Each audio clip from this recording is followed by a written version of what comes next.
గత 2-3 రోజుల నుంచి వైసీపీ రాజకీయం చేయాలని చూస్తున్నటువంటి కేసు పట్ల ఇప్పుడు ఎవరైతే అదృశ్యమయ్యాడో సాయి కృష్ణ తల్లి కావచ్చు, సాయి కృష్ణ మేనమామ కావచ్చు, నిన్న చంద్రబాబు గారిని కలిసిన తర్వాత వాళ్ళు బయటకు వచ్చి మీడియాతో మాట్లాడటం జరిగింది.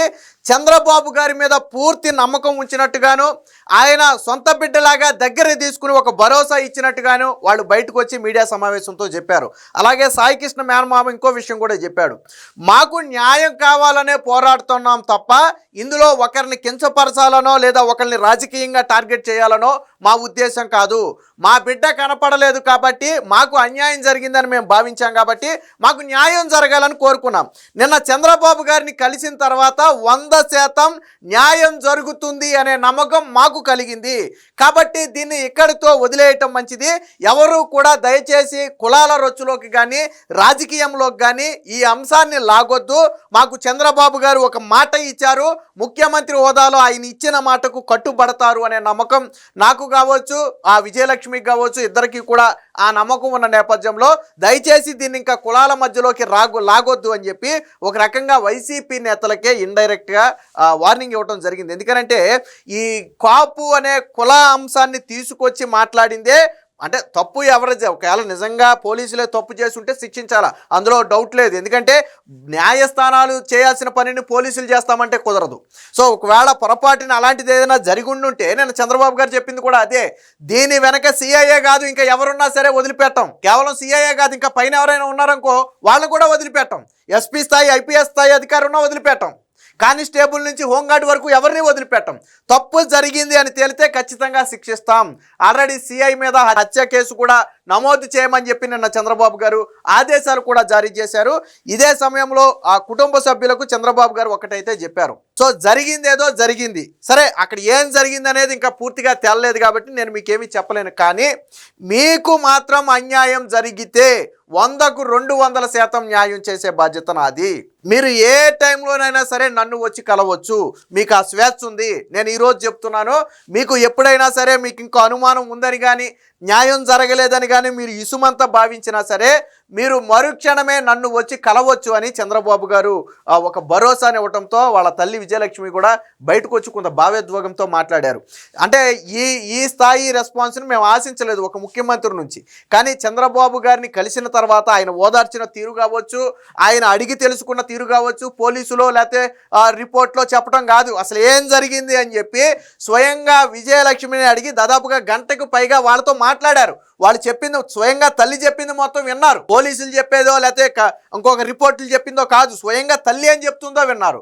అందులో అనుమానాస్పద కోణాలు ఏవైతే ఉన్నాయో వాటన్నిటిని విచారించాలని పోలీసులకి చెప్పారు. ప్రధానంగా ఆవిడ చెప్తుంది ఏంటి, లాకప్లో కొట్టారు అని. దాంతో నిన్న ఒక టీము ఆ కృష్ణలంక పోలీస్ స్టేషన్లో 2 లాకప్లు ఉంటే 2 లాకప్లను కూడా పరిశీలించారు. అంటే బ్లడ్ లాంటిది ఏదైనా ఉందా, కొట్టిన వాళ్ళు ఏవైనా ఉన్నాయా అని పరిశీలించి అక్కడ ఉన్నటువంటి సీసీటీవీ ఫుటేజ్ మొత్తాన్ని కూడా ఫోరెన్సిక్ ల్యాబ్కి కూడా పంపారు. అలాగే మా కొడుకుని దహనం చేశారు అని మరొక ఆరోపణ చేశారు. కాబట్టి వెంటనే అక్కడ దగ్గరలో ఉన్నటువంటి శ్మశానం దగ్గరకు కూడా ఒక బృందం వెళ్ళింది. అయితే అక్కడ సీసీ కెమెరాలు లేవు. సీసీ కెమెరాలు లేకపోవడంతో ఆ సమయంలో ఒక వారం రోజులు అటు ఇటులో అనాథ శవాలు ఏవైనా వచ్చాయా, వస్తే ఎవరు తీసుకొచ్చారు, పోలీసులు ఎవరినైనా తీసుకొచ్చారా? సో ఇలాంటి వివరాలు సేకరించడానికి మళ్ళీ అక్కడికి ఒక బృందాన్ని పంపారు. మిగతా బృందాలు బయట గాలిస్తున్నాయి. ఒకవేళ మిస్సింగ్ అయితే బయట గాలిస్తున్నాయి. అంటే అన్ని కోణాల్లో అటు తల్లి కావచ్చు మేనమామ కావచ్చు చేసిన ఆరోపణల దగ్గర మొదలుపెట్టి ఇతర అంశాలు అన్నిటినీ కూడా కవర్ చేసే విధంగా పోలీసు బృందాలు అయితే పరిశీలన చేస్తున్నాయి.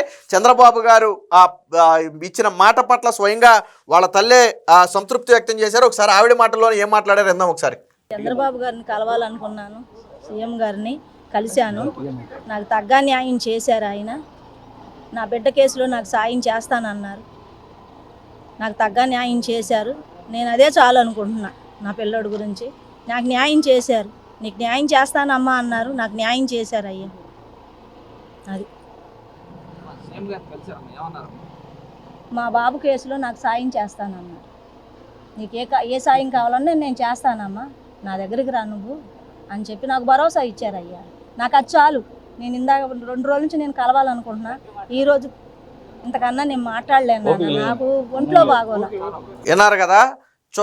చాలా స్పష్టంగా ఎటువంటి ఇబ్బంది లేకుండా ఒక విషయం అయితే ఆవిడ చెప్పింది.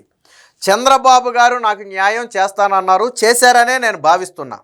ఆయన ఒక మాట ఇచ్చారు, నీకు అండగా నేనుంటాను, ఎప్పుడైనా సరే నీకు ఏ అవసరం వచ్చినా నన్ను కలువు అన్నారు. నాకు అదే చాలు.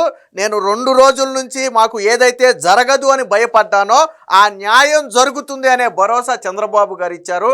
కాబట్టి నేనైతే అంటే ఒక రకంగా కొడుకు కనపట్లేదనే బాధ ఉన్నప్పటికీ కూడా తనకు న్యాయం జరుగుతుందనే సంతృప్తి అయితే నాకు మిగిలిందని స్వయంగా సాయి కృష్ణ తల్లే చెప్పింది. అలాగే నిన్న మేనమామ కూడా మాట్లాడాడు.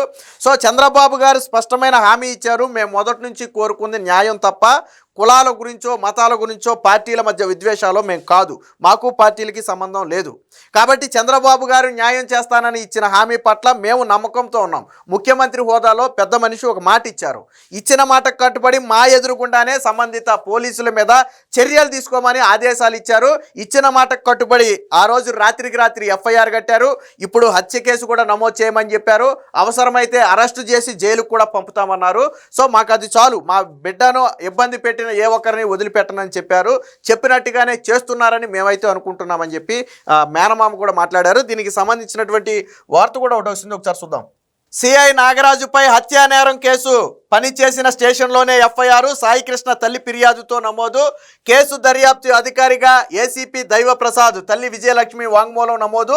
కృష్ణలంక పోలీస్ స్టేషన్లో క్లూస్ టీం పరిశీలన, సీసీ కెమెరాల హార్డ్ డిస్కులు స్వాధీనం. సిపితో విచారణ అధికారి నరసింహ కిషోర్ కూడా భేటీ. ఇదే సమయంలో చంద్రబాబు గారిని కలిసిన తల్లి గురించి కూడా ఇక్కడ చూడొచ్చు. సీఎం న్యాయం చేస్తామన్నారు, గాదే సాయి కృష్ణ తల్లి విజయలక్ష్మి వెల్లడి. మా కేసుకు కుల రాజకీయాలు అంటగట్టొద్దు, సాయి కృష్ణ మేనమామ నవరంగ్ వినతి. చంద్రబాబును కలిసిన సాయి కృష్ణ కుటుంబం వివరాలన్నీ అడిగి తెలుసుకున్న చంద్రబాబు గారు. ఇది చంద్రబాబు గారిని కలిసినటువంటి ఫోటోను కూడా చూడొచ్చు. దీనికి సంబంధించిన మరికొన్ని వివరాలు ఉన్నాయి, ఒకసారి చూద్దాం. ముఖ్యంగా ఇక్కడ చూడొచ్చు, నా బిడ్డ కేసులో న్యాయం చేస్తానని సీఎం చంద్రబాబు చెప్పారు. ఏ సాయం కావాలన్నా చేస్తానన్నారు. సమగ్ర విచారణ జరిపి నిందితులకు శిక్ష పడేలాగా చేస్తానని హామీ ఇచ్చారు. నాకు ఆ ఒక్క మాట చాలు అని గాదే సాయి కృష్ణ తల్లి విజయలక్ష్మి అన్నారు. ఎమ్మెల్యే బోడే ప్రసాద్తో కలిసి సాయి కృష్ణ కుటుంబ సభ్యులు శుక్రవారం ఉండవల్లిలోని సీఎం క్యాంపు కార్యాలయానికి వచ్చారు. సీఎంను కలిసిన సమయంలో విజయలక్ష్మి తన కుమారుడి అదృశ్యం వెనుక ఏం జరిగిందనే దానిపై పూర్తి విచారణ జరిపి న్యాయం చేయాలని కోరారు. ఈ సందర్భంగా సీఎం ఆమెకు ధైర్యం చెప్పారు. సాయి కృష్ణ అదృశ్యమైన రోజు నుంచి ఏం జరిగిందో స్వయంగా ఆవిడనే అడిగి తెలుసుకున్నారు. ఘటనపై నిష్పక్షపాతంగా దర్యాప్తు జరిపిస్తామని హామీ ఇచ్చారు. అనంతరం విజయలక్ష్మి విలేకరులతో మాట్లాడుతూ తన కుటుంబానికి న్యాయం చేస్తానని సీఎం హామీ ఇవ్వడంపై సంతృప్తి వ్యక్తం చేశారు. సీఎంని కలిసిన తర్వాత తమకు న్యాయం జరుగుతుందనే విశ్వాసం కలిగిందన్నారు. సాయి కృష్ణ మేనమామ నవరంగ్ మాట్లాడుతూ పోలీస్ స్టేషన్లో జరిగిన ఘటనకు కులాలు రాజకీయాలు అంటగట్టొద్దని విజ్ఞప్తి చేశారు. అనవసర రాజకీయాలకు ఇక్కడితో ముగింపు పలకాలని కోరారు. CM Chandrababu, deputy CM Pawan Kalyan మా కేసు పట్ల పూర్తి బాధ్యత తీసుకున్నారు. మాకు అదే చాలు. కేసు విషయంలో ప్రభుత్వం సవ్యంగా పనిచేస్తుందనే నమ్మకం మాకుంది. క్రిమినల్ కేసు నమోదు చేశారు. తప్పుందని తేలితే ఎవరిని ఉపేక్షించేది లేదని సీఎం హామీ ఇచ్చారు. కాబట్టి తమకు న్యాయం జరుగుతుందని భావించామని చెప్పారు. సో స్వయంగా బాధిత కుటుంబ సభ్యులే ఒక మాట చెప్తున్నారు. సో దీన్ని దయచేసి రాజకీయంలోకి లాగొద్దు. ఒక పోలీస్ స్టేషన్లో ఎవరికీ సంబంధం లేదు. ఇందులో కనీసం ఒక గ్రామ స్థాయి నాయకుడి పాత్ర కూడా ఇందులో లేదు. పార్టీ లేదనేది కాసేపు పక్కన పెడదాం. ఒక గ్రామ స్థాయి నాయకుడి పాత్ర కూడా ఈ కేసుకు సంబంధించి లేరు. అంటే ఈ కేసులో ఆ వ్యక్తిని అరెస్టు చేయటం కావచ్చు, స్టేషన్కి తీసుకెళ్ళడం కావచ్చు, ఇవన్నీ గతంలో ఉన్నటువంటి కేసుల నేపథ్యంలో అప్పటికే ఓ హత్య కేసులో కావచ్చు, ఫోక్సో కేసులో కావచ్చు నిందితుడిగా ఉండటమే ప్రధాన రీజన్ తప్ప ఇందులో ఎవరికి వ్యక్తిగత కక్ష కానీ రాజకీయ ప్రమేయం కానీ ఇసుమంతా కూడా లేదు. సో అతని మీద ఉన్నటువంటి క్రిమినల్ ట్రాక్ రికార్డ్ ఆధారంగా పోలీసులు అరెస్టు చేస్తే చేసుండాలి తప్ప ఇందులో ఎవరికి లబ్ధి పొందే అవకాశం లేదు. ఆ వ్యక్తికి అసలు రాజకీయాలతోనే సంబంధం లేదు. ఆ వ్యక్తి ఒక పార్టీకి చెందిన వ్యక్తో లేదా ఒక పార్టీలో తిరిగిన వ్యక్తో అంతకంటే కాదు.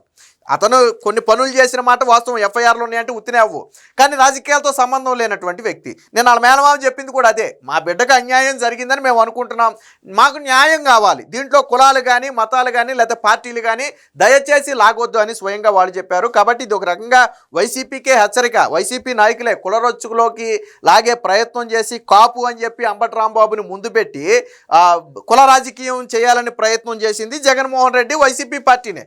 జగన్మోహన్ రెడ్డి కూడా మాట్లాడుతూ కాపు కులం అని చెప్పి పదే పదే సంబోధించాడు. దానికే నిన్న సాయి కృష్ణ మేనమామ చెప్పాడు, దయచేసి దీన్ని కులంలోకి రాగొద్దు, కులం రంగు అంటించొద్దు, పోలీస్ స్టేషన్లో జరిగిన ఒక ఘటనను ప్రభుత్వానికో లేదా ఇతర కులాలకో అంటగట్టొద్దు అని చెప్పి స్వయంగా నిన్న విజ్ఞప్తి అయితే చేయడం జరిగింది. ఏది ఏమైనా మొత్తంగా ఈ సాయి కృష్ణ అదృశ్యం వెనక ఎవరి హస్తమైనా ఉంది అని తేలితే 100% వాళ్ళు ఎవరైనా సరే శిక్షిస్తామని చెప్పి, బాధిత కుటుంబానికి న్యాయం చేస్తామని చెప్పి స్వయంగా సాయి కృష్ణ తల్లికే చంద్రబాబు గారు హామీ ఇవ్వటం, దాని పట్ల కుటుంబ సభ్యులు కూడా సంతృప్తి వ్యక్తం చేయడంతో ఇక నుంచైనా ఈ కుల రాజకీయాలు మానుకుంటే మంచిదని చెప్పి విజ్ఞప్తి.